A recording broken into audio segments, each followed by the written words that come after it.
중부와 남부 지역에 이어서 다시 수도권 일대 집중호우가 쏟아지고 있습니다. 섬진강 일대는 제방이 무너지면서 곳곳이 침수하고 곡성과 장수 등 곳곳에서 산사태로 피해가 발생하고 있습니다. 여전히 큰 비가 계속될 것으로 보여서 추가 피해도 우려가 되는데요. 전국적인 피해 상황과 대책을 자세히 알아보겠습니다. 최영일 시사평론가, 엄건웅 의원대 경찰 소방행정학과 교수 나오셨습니다. 안녕하십니까? 안녕하세요. 뉴스 전해드리면서 올림픽대로가 통제됐다는 소식도 전해드렸는데 뭐 오시는데 큰 불편함 없으셨습니까? 사실 오는데 이 길은 막히지 않았어요. 차량이 적었습니다. 문제는 뭐냐면 우리가 계속 이야기해오던 양동이로 퍼붓는 듯한 폭우가 서울에 다시 이제 오후부터 쏟아지기 시작하면서 지금 많은 비가 또 내리고 있습니다. 그래서 제가 이 YTN 이 상암동에 도착하자마자 바로 뜬 속보가 지금 동작대교에서 염창 IC까지 올림픽대로는 다시 전면 통제에 들어갔고요. 지나온 길입니다. 그 다음에 차량이 지금 못 지나가게 된 거죠. 그리고 지금 일단은 남부지방 피해가 굉장히 큰데 남부지방은 지금 비는 소강국면, 물이 좀 빠지고 있는 상황인데 중부지방이 지금 또 폭우가 내리고 있어서 깜짝 놀란 것은 내일 모레까지 계속해서 500mm 이상의 비가 내릴 것으로 예보되고 있기 때문에 비 피해는 계속 이어질 것 같습니다. 연 교수님은 어떠셨어요? 네, 일단 뭐 저는 이제 강북 지역에서 왔기 때문에 그쪽 도로는 막히지 않았지만 일단 현재 또 다시 지금 서울 지역에서도 폭우가 내리는 그 내용을 좀 봤고요. 일단 사실 지금 왜 이렇게 폭우가 오느냐 이 내용을 좀 우리가 봐야 되는데, 그러니까 중국 내륙에서 만들어진 그런 이제 저기압이 남하했습니다. 그 남한 장마 전선이 정체 전선이 돼가지고 특히나 이제 7일부터 9일까지 우리 그 남부 지방 쪽에 영향을 미쳤고요. 그 지금 비가 내린 게 지금 전남과 광주 지역은 400mm 이상, 그리고 전북 같은 경우는 최대 600mm 이상이 지금 내렸기 때문에 7일부터 9일까지 지금 장마에 의한 폭우에 의한 피해가 급격히 많이 발생했다라고 보여지면 되는데요. 근데 이게 문제가 지금 이 남부에 있던 지금 장마 전선이 지금 중부 지역으로 올라오고 있기 때문에 지금 또 중부 지역에도 최대 500mm 이상의 강한 비가 내릴 것으로 예상이 돼서 좀 주의가 필요한 상황입니다. 뭐 최 평론가님께는 이제 호우의 어떤 피해와 상황, 그리고 또 우리 교수님께는 원인과 대책에 대해서 좀 무게를 두고 질문을 드리도록 하겠습니다. 먼저 좀 밤사이 일어난 피해 상황부터 좀 알아보겠습니다. 광주와 전남 지방에서 사망자가 발생했습니다. 지금 가장 걱정이 인명 피해입니다. 무엇보다도 인명 피해인데요. 지금 집계된 전체 상황을 보니까 사망자가 30명, 그리고 이제 실종자도 지금 12명이 됩니다. 그러니까 사망과 실종이 42명입니다. 그런데 이제 지난 밤 사이에 전북 장수에서 산사태가 있었습니다. 여기서 지금 또 이 2명의 주민이 숨진 채 발견이 됐고요. 그리고 전남 담양에서도 하천의 급류에 70대 주민이 휩쓸려 갔습니다. 실종 상태죠. 그래서 지금 현재 42명이 이 사망 실종 상황이고 부상자도 8명이거든요. 근데 인명 피해가 더 이상 없기를 바라는 게 제일 중요한데 지금 이 비 피해는 늘어나고 있기 때문에 인명 사고 가장 먼저 우리가 좀 주의를 해야 될 것 같습니다. 뿐만 아니라 이제 이재민이 6천 명에 달하는 그런 상황이고요. 또 교량이나 도로 유실, 또 산사태 피해도 굉장히 커지고 있는데요. 왜 이렇게 이번에 좀 피해가 커지고 있다고 보십니까? 네, 지금 누적 강수량이 워낙 많기 때문에 결국 지금 우리가 갖고 있는 홍수 예방 시설에서 감당할 수 없는 수준의 지금 비가 내리고 있다라고 보시면 될 것 같아요. 장마 정선이 정체되어 있고 이것이 사실 이제 북쪽으로 빠져나가야 되는데 빠져나가지 못하면서 중부 지역과 남부 지역을 오르내리면서 계속적으로 피해를 주고 있습니다.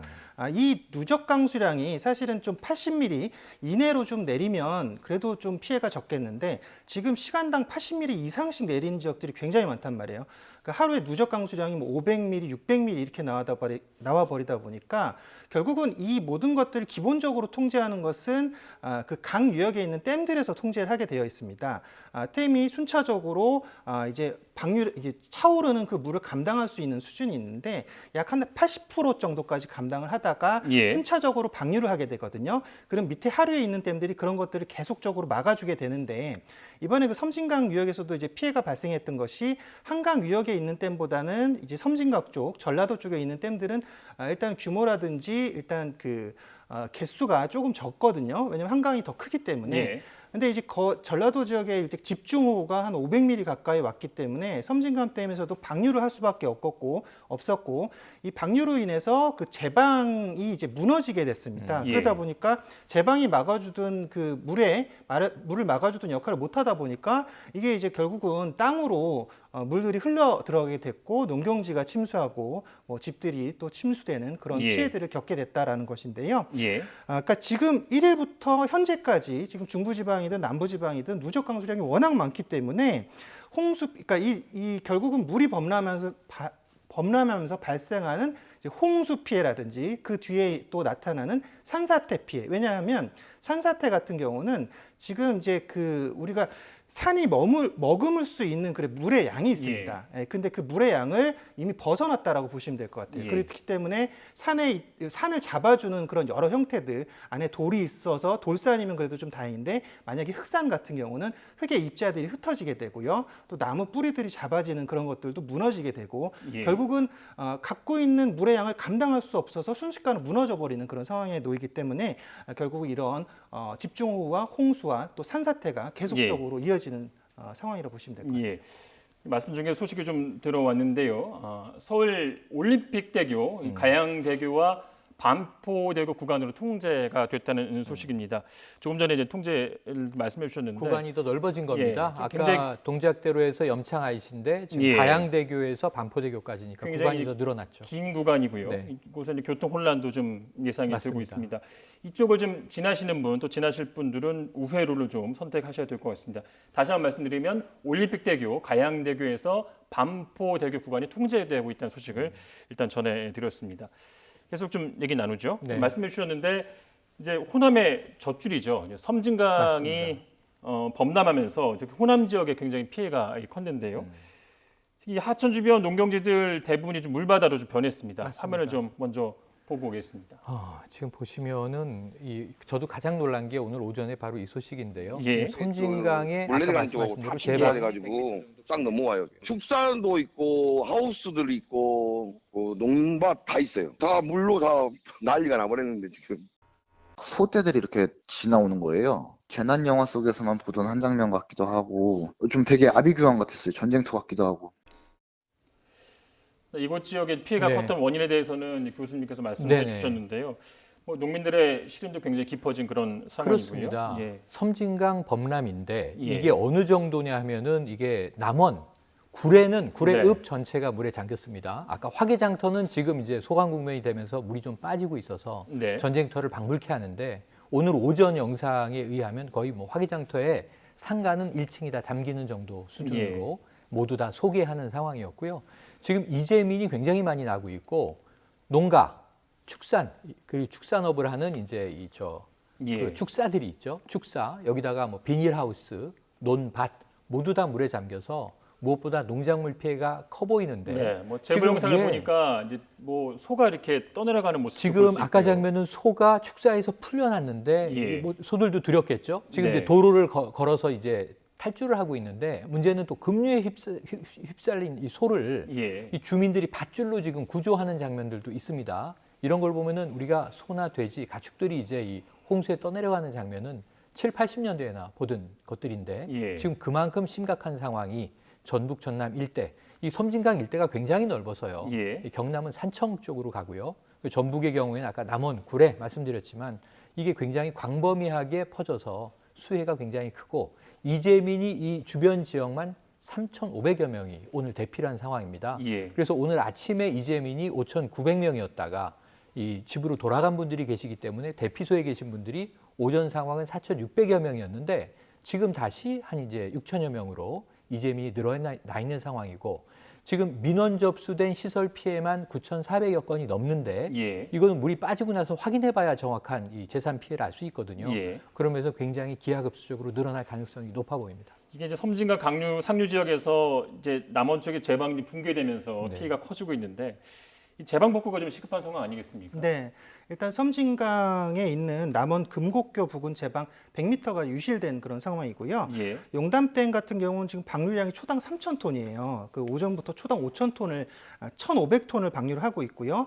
대청댐 같은 경우도 지금 저수율이 80%가 넘은 그런 내용으로 보도가 되고 있습니다. 그러니까 지금 충북 영동군하고 심천면, 옥천군 등에서도 지금 침수가 발생하고 있거든요. 예. 그러니까 결국은 제방복구가 시급한 상황인데 문제는 뭐냐? 지금도 굉장히 위험한 상황이거든요. 제방복구에 인원을 만약에 투입하게 되면 예. 또 다른 2차 피해가 발생할 가능성이 높기 때문에 지금 현재는 제방복구가 좀 불가능하다라고 보시면 될 것 같아요. 댐의 방류량도 좀 늘려야 되는 상황이잖아요. 그렇죠. 네. 예. 지금 의원댐에서도 지금 뭐 수초섬 때문에 사고가 났듯이 지금 위험한 상황에서 또 공무원들이나 작업자들이나 소방당국에서 투입돼서 만약에 지금 뭐 방지 작업을 한다라고 하면 또 다른 피해가 발생할 우려가 굉장히 높습니다. 그렇기 예. 때문에 일단 지금 제방복구는 추후에 하더라도 현재로서 가장 급한 것은 현장에서 이제 그 모래주머니를 쌓아서 임시로 좀 방지하는 그런 작업들을 진행할 거예요. 그러니까 거기는 이제 지금 익산지방국토관리청이 지금 관리를 하고 있기 때문에 임시 일단 방지 작업을 한 이후에 추후에 이제 좀 비가 그치고 나면 제방 복구 작업을 진행할 것으로 예상이 되고 있습니다. 그러니까 현재 그 지역에 있는 분들은 긴급 재난 문자를 확인하시고 또 만약 위험한 상황이 있다라고 하면 바로 좀 대피를 하시는 그런 요령을 지금 숙지하셔야 될 것 같습니다. 그래서 우리가 이제 호우특보가 내려졌을 때 좀 주의해야 될 국민 행동 요령도 있지 않습니까? 네네. 좀 소개해 주시겠어요? 행동 요령이 있습니다. 일단 예. 뭐 이 외출을 자제하는 게 제일 중요한데요. 또 집이 낮은 곳이나 지금 이제 지층, 반지층 이런 곳에 거주하시는 분들이 계신데 일단은 높은 곳으로 이동을 하셔야 됩니다. 그게 제일 기본이고요. 예. 그리고 또 한 가지는 도심에 계시든 아니면 어디 산골에 뭐 캠핑을 하고 계시든 하천에서 멀리 떨어지셔야 됩니다. 하천이 가장 위험하고요. 특히 농촌에 있는 분들 중에 지금 급류에 휩쓸려서 실종된 부분들의 다수가 논이 걱정되다 보니까 이 물고가 있지 않습니까? 예. 논둑이나 물고를 점검하러 나가셨다가 휩쓸리시는 경우가 많고 일전에 저희가 어머니가 물에 휩쓸리자 딸이 잡으러 들어갔다가 빠지고 사위까지 실종된 경우가 있었습니다. 그러니까 논둑과 물고를 점검하시는 것은 철저하게 좀 자제해 주셔야 됩니다. 예. 제일 중요한 거는 방송, 이 호우나 재난 속보에 꼭 귀를 기울이시면서 주변 사람들과 정보를 공유하시고 도심의 경우에는 가장 위험한 것이 바로 운전이 되겠습니다.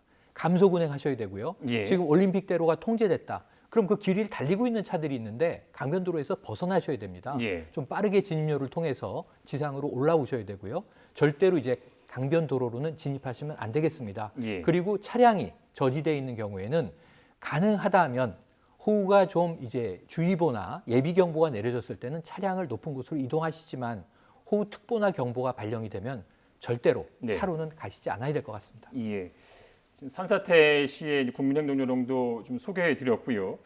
하천 지역 그 주변 주민들은 또 침수 우려가 그렇죠. 커지고 피해도 굉장히 커지고 있는데 이렇게 물이 불어서 좀 고립되거나 물에 잠기게 됐을 때 어떻게 행동해야 하는지 좀 소개를 해주시죠. 일단은 뭐 상식적인 선에서 행동을 하시면 될 것 같아요. 일단 그 저지대에 계시기 때문에 높은 지역으로 일단 피신을 하셔야 될 것 같고요. 예. 그리고 만약에 피신을 할 수 없는 그런 상황이다라고 하면 주변의 그 지인들과 또 소방 당국에 빨리 연락을 취하시는 게 좋습니다. 미리 이제 지인들에게도 좀 위험하다라는 것을 알려주시는 게 혹시나 이제 소방 당국이라든지 신고가 안 됐을 때 지인들이 연락이 안 되면 바로 연락을 주실 수 있기 때문에 예. 이런 부분을 좀 숙지해 주시면 좋을 것 같고요. 그리고 이제 뭐 사실 물이 막 차오른 상황에서 도심지 같은 경우는 아까 평론가님 말씀해 주셨지만 맨홀 뚜껑 같은 경우가 보이지 않습니다. 굉장히 위험해서 그쪽 안으로 빨려 들어갈 가능성이 되게 굉장히 높거든요. 네. 그리고 저지대 인근이라든지 농경지 같은 경우도 일단 농경지 피해를 방지하기 위해서 뭐 배수로를 막고 이러시는 분들이 있는데 만드는 경우 일단은 그 경우는 사실 좀 굉장히 위험한 경우들이 많아요. 예. 왜냐하면 이 홍수에 급격하게 물이 불어나는 경우들이 많기 때문에 일단은 여기서 만약에 급격하게 물이 불어나는 상황에서는 피신을 하는 게 가장 예. 좋은 대처 방법이다라고 알려져 있고요. 그다음에 만약에 이제 건물 안에 있다라고 하면은 출입문과 창문을 닫은 상태에서 빨리 지금 위험 신호를 보내셔서 구조를 받는 그런 방법이 좋을 것 같습니다. 예. 이번에 또 피해 또 뭐 좀 다른 양상이 또 산사태로 인한 피해도 네, 네. 지금 속출을 하고 있거든요. 맞습니다. 뭐 가옥으로 이제 흙이 막 덮치기도 예, 하고 예. 또 사망 사건도 발생하고 있는데 전북 장수 그리고 담양 곡성에서 또 사망자까지 발생을 했습니다. 네, 산사태 때문에 발생했죠. 지금 현재까지 집계된 사망자의 3분의 2는 산사태에 의한 매몰 사망자가 다수입니다. 예. 실종자의 경우에는 이제 급류에 휩쓸린 경우가 다수고요. 그러니까 이제 물길 위험하고 산 아래 위험합니다. 아까 말씀하셨지만 흙이 머금을 수 있는 이 수분에 과포화도가 있는데 과포화가 되면서 무너져 내리거든요. 예. 지금 이제 이 오늘만 산사태 위험 경보 발령 지역이 전국 시군구 81곳입니다. 그리고 이 오늘 현재 오전까지 55곳의 산사태가 보고가 됐고요. 예. 8월 들어와서만 지금 열흘이 안 됐지 않습니까? 8월 9일인데 675곳의 산사태가 보고가 됐습니다. 예. 그런데 지금 산사태 위험 지역은 강원도가 2,600여 곳, 경기도가 2,200여 곳, 다른 지역들도 굉장히 많거든요. 이런 상황에서 산사태에 대한 주의를 하셔야 되는데 지금 매일 산사태로 인한 이 가족들의 어떤 피해 상황, 이 주로 사망 실종이 나오고 있는 상황이어서 하셔야 되는데 아까 이 염 교수님 말씀 주신 내용에 제가 보태면 이 지자체별로 대피소가 마련돼 있습니다. 예. 그래서 산사태 위험이 있는 곳에서는 집안에 계시면 안 되고요. 가재도구 챙기셔도 안 되고요.